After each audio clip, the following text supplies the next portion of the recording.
Hey everybody, welcome back to another video. And you guessed it, today we're making creamy garlic butter chicken and potatoes. And for this recipe, you will need some cornstarch, chicken breast, spinach, onions, potatoes.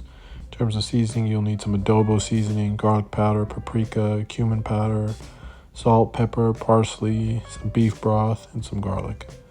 First up, you want to take your spinach that you've thoroughly washed in the sink, and you want to drain it a little bit to get some of the moisture out. You want to add this to a pan.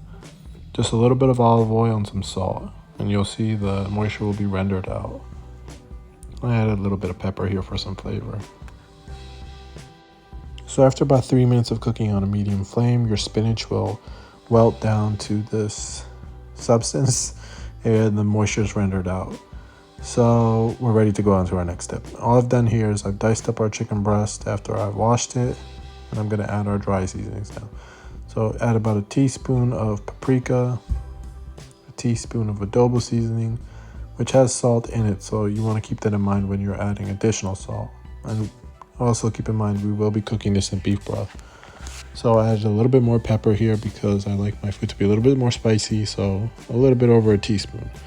And then on the flip side, remember we're going to try to keep our salt down. So I added half a teaspoon of salt and just a touch of garlic powder. So maybe half a teaspoon.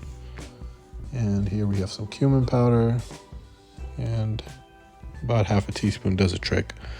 And don't be afraid to use your hands. Just mix up that dry seasoning in our chicken. If you have some time, let this sit in the refrigerator for about an hour, cover it with some plastic film, but if not, you can just get on it like I did. So what I've done here is I've taken some red potatoes and I'm going to add this to our oven. You want your potatoes to start cooking before your chicken because it takes longer for the potatoes to cook than it will for the chicken. So these guys get a head start. I did this for about 25 minutes on 400. Okay, so while our potatoes are cooking in the oven, you want to take about a quarter of a stick of butter and you want to melt this down because we're going to start to assemble our sauce here. So you don't want to burn it. This is on a low flame here. We're not looking to brown the butter. You just want it to melt. And then all I've done here is I finely chopped up some garlic. I used about maybe 4 cloves. That's usually my go-to amount here. But, you know, this is a garlic flavored dish, so you can add a little bit more if you like, but keep in mind you want to dice it up. You don't want to shred your garlic because that adds a spicier flavor. That's not what we're looking for in this dish. So just give that about a minute to cook, and then I'm going to add some beef stock. And you want this in your pan as the pan is still warm. It's going to lift up all that great flavor, all that fond, which is that brown baked bits, to the skillet. So all in all, that's about a cup of beef broth, and we're just gonna let that soak in just like that. Okay, for now, just keep that skillet on a low flame, and you want to pull out another skillet. And I promise this will be the last one because I know our dishes are piling up at the end of the night. So what I did here was I took about 3 tablespoons of cornstarch, and I'm gonna incorporate that with about 3 tablespoons of olive oil. And what we're doing here is we're making a roux. And as you know, the pan is heated, the 2 ingredients will incorporate and you'll come out with this Elmer's glue-like substance, but this will thicken up our sauce. So it's a very important step. Just don't burn your roux, just nice and slow. If you have a whisk, that's even better than this spatula, but it does a trick here. Okay, so once our roux is ready, you're going to add that to the skillet with the beef broth and garlic, and we're going to whisk this together on a medium flame. So just put the skillet on the flame and grab your whisk or your spatula, because on this channel we're winners and we make things happen. So whatever utensil you have, use that to mix our ingredients, and slowly they will incorporate. Just keep whisking. Don't lose faith here. This doesn't look great, but it's part of the cooking process.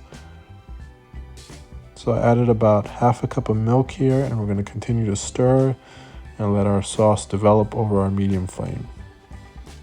Just keep stirring, just keep stirring. Perfect. Okay, so that looks much better, and what we're gonna do here is we're gonna add about half a teaspoon of thyme. You don't want to go overboard because it is quite powerful in terms of flavor. And with the parsley, I went with about half a teaspoon as well, or it's just as much that would come out of my parsley container. And I'm gonna add about half a cup of shredded Parmesan. You don't want to use the stuff in a plastic bag. You want to buy the block stuff so you can shred it yourself. It's going to mix better and it won't have like that film plasticky taste to it.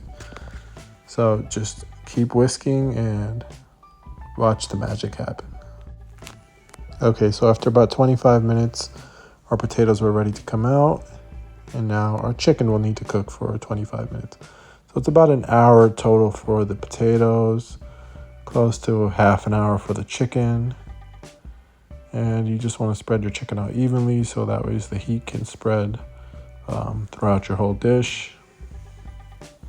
So remember, our chicken's already seasoned, and we had prepared this spinach earlier. You just want to drop it somewhere in your pan, and the spinach is going to begin to absorb that cream sauce that we're going to add in a few minutes. So just grab your spinach, add that to your chicken and potatoes, give this a good stir, so that way the spinach can get some of that dry seasoning. Everything is in contact, the potatoes, the chicken, the spinach, and then we're ready to add our sauce. Okay, so just grab your creamy garlic sauce and you want to add that to our pan here. So just drizzle that all over, and this is really going to get incorporated with our potatoes. They will absorb all this liquid and they'll be super flavorful. So you want to crank your oven back up to 400, and we're going to put this in for another 30 minutes. Depending on your oven, it might need an additional 10 minutes, or if your oven runs hot, it might need a little bit less. Just keep your eye on it. And there you have it. This is our creamy garlic butter chicken and potatoes, and this is delicious. It's easy enough to make on the weeknight when you're busy from work or school, or if you're having guests on the weekend. It's easy enough to whip together, and it's still impressive. Hope you guys like this video, and I'll see you in the next one.